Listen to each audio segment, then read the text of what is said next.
According to research, a significant portion of couples argue about money, with estimates suggested that around 40 to 45% of married couples experience at least occasional disagreements about their finances.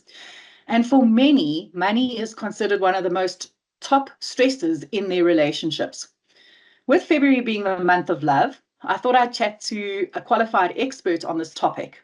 Welcome to EBNet Stream, Caty Naude, a certified financial planner at Ascor Independent Wealth. Thanks, Natalie. Thanks for having me. Right, let's get into it. So we know what the research tells us, that money can cause conflict in relationships. What, in your experience as a financial planner, is the most controversial money issue between couples? So for me, what I realized is growing up determines a lot about what you're thinking around money is, budgeting, spending, and all of that. And when you go and look at priorities for people, a lot of the conflict can stem from there. So a lot of the times, one of the parties likes spending more and living in the now, whereas the other knows and understands that it's important to save and budget and things like that. So I do see that a lot of the conflict is around that. And then even if couples do tend to agree that saving is the way to go, they might have differences in their risk appetites. The one would want to invest very aggressively, and the one would want to know, my money is underneath my mattress and safe, and I know where it's kept. So that can be conflicting things in a relationship. But also then I think maybe the most controversial one is where there's no transparency in the financial planning process. So some of one party might feel that it's important and necessary for them to have a secret investment, or the other party is building up so much debt because of maybe gambling or whatever the case may be. So there's a lot of conflict and frustration when it comes to things like that.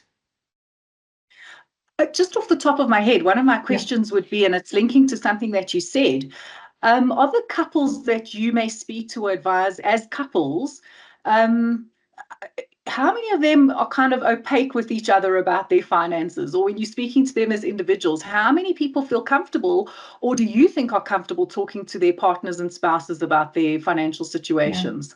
So I think it's an interesting question, because I think younger people I tend to see are more comfortable and open talking to one another. Whereas I think they are, and it's not across the board. I mean, it does differ from couple to couple, but I have realized that some of the older generations, the husband tends to take the lead on the finances, and the wife kind of stands back and doesn't really know what's going on in the finances. So I wouldn't say that they don't want to share with one another. It's a case where they might not even know what's going on in the finances. Okay, it brings me to another very interesting point that was actually unearthed by a research project that Old Mutual did last year, and it was around the issues of the impact of financial planning on women specifically. And one of the issues that they highlighted was an unequal contribution to the household budget between the two couples. And generally, and I'm speaking generally, you know, the wife earns less than the husband, and there is this unequal contribution. How, in your experience, can couples, or do couples, navigate that?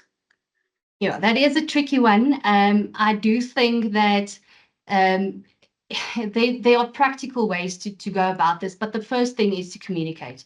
As soon as you're in a relationship, you see that it's going somewhere, really talk about your level of income, how you want to spend, how you tend to spend, and what your thinking is around it. And then a practical way to navigate around this is based on your income. Say, for instance, partner A earns 10,000 Rand a month, partner B 30,000 Rand a month. So then if it's based on a proportionate split, partner A can contribute to 25% of the expenses of the household. That is the easier way.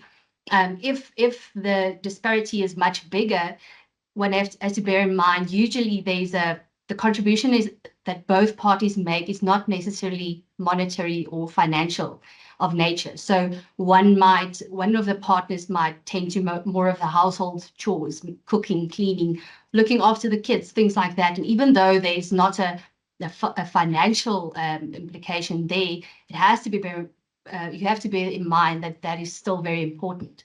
So that might not lead to a proportionate split, but I think couples should shy away from letting that person, which doesn't have that big of a financial impact, feel like that, because they are still contributing a lot to the household. And then a very important thing, I think, is to go and really sit and have a joint budget, which you review regularly. So keep each other accountable, and rather see it as team building and building a financial future together rather than who's contributing to what. So I think that's one of the practical ways, maybe.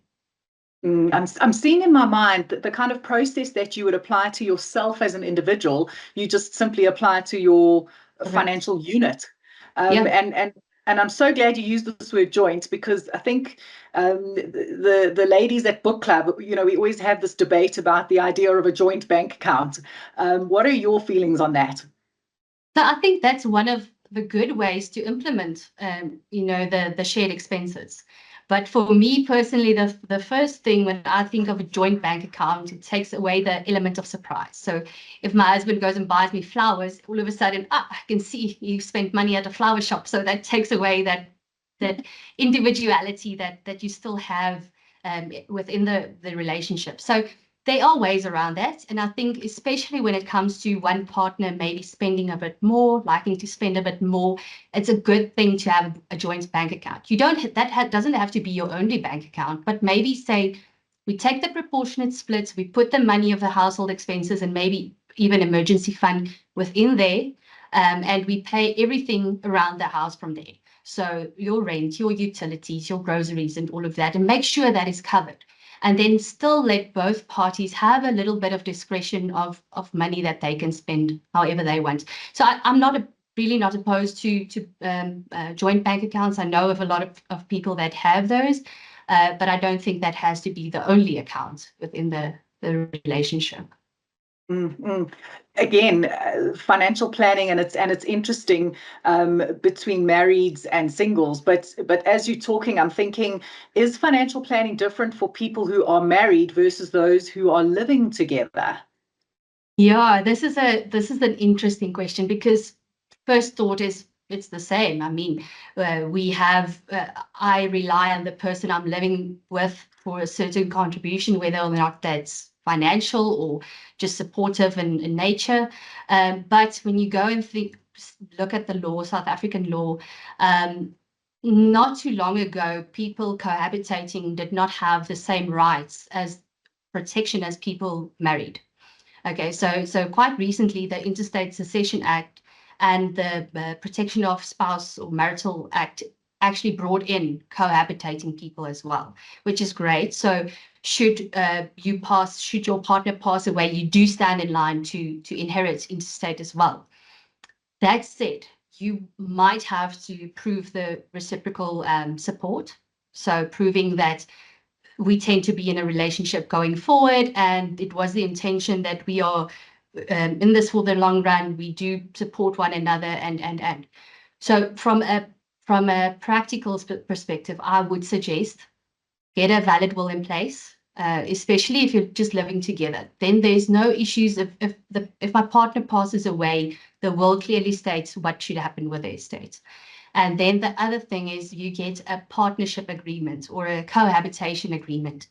You can talk to maybe a lawyer or something in that regard. You can set it up yourself as well, but that will clearly state what happens in the event of death and all of that. So I'd strongly suggest, even though I think the acts and the law and South African law is moving towards including cohabitating people or couples, get those things in place and know you can sleep soundly at night. I'm so glad you talked about the partnership agreements or cohabitation agreements. I think these things are certainly becoming more popular. Yes. And I've noticed, I have noticed folks younger than me maybe disinclined to get married, but are certainly still signing contracts with their partners Yes. around finances, or possible children that may come from the relationship, etc. So I think that's a great idea. So thanks for mentioning that. My last question really for you as a financial advisor who deals with this every day. Do you think that couples should plan their insurances and their retirement as couples, or do you think they still merit in each party in the relationship consulting their individual financial planner and keeping their planning, certainly for the future or for unforeseen events, separate? So first thing that comes to mind is obviously there are instances where people might want to keep it separate, which is fine. Instances might include you getting married or get into a relationship much later in life. So you've built up your assets and you just kind of find it easier to keep it separate, and maybe affordability isn't even an issue. So you keep it separate and you go on. From a professional experience for people going into relationships earlier in life, I think it's best to do it jointly. So you go in, there might be instances of maybe a policy that you take out because of your own debt, okay, or maybe a policy to provide for a relative or things like that. So you might see that as individual planning, but still let your partner know and in on what's happening there. Because should you pass away, I don't think it's very nice if there's any surprises at that point. But then I'd also say do it jointly, because as soon as you move in together or you're in a relationship building a future together, you do start relying on one another. I thought of an example where the husband might not need any financial or doesn't have a shortfall if the wife should pass away. But all of a sudden, a pair has to be appointed or a nanny, and that does have a financial implication. So rather sit around the table, do your planning jointly, and really let each other in on what's happening holistically within the family or the relationship. And then when we look at insurance, it's not only your risk planning, your death, disability, and hereditary disease, but you have your short-term insurance and you have your medical aid. So those have cost implications. If you do those jointly, I'm thinking of a medical aid, you have your principal member and you have your adult dependent. Now that's a cheaper option, probably, that if we're talking about the same medical aid now, than having two medical aids with principal members. So they can be, it can be more cost effective to do it jointly in that sense as well. Thank you. Thank you. Look, there's no doubt that money is an issue, and money as a couple can be a huge issue. So thank you, Caty, for helping us navigate some of those issues and making sure that both parties are on the same page when it comes to both love and money. Thanks, Natalie, for having me. So I do think I just want to add something to kind of, if there's two things to take from this conversation, I really think communication is key, whether it comes to money or relationships. We know how important communication is in a relationship, and a financial discussion is maybe sometimes very difficult, but so necessary. And then the other thing is life is busy, life is full. Go and see a financial professional to help you guide through all of the pitfalls there might be. So really go and see your certified financial planner, reach out to somebody to just assist you in this journey. Thanks, Caty.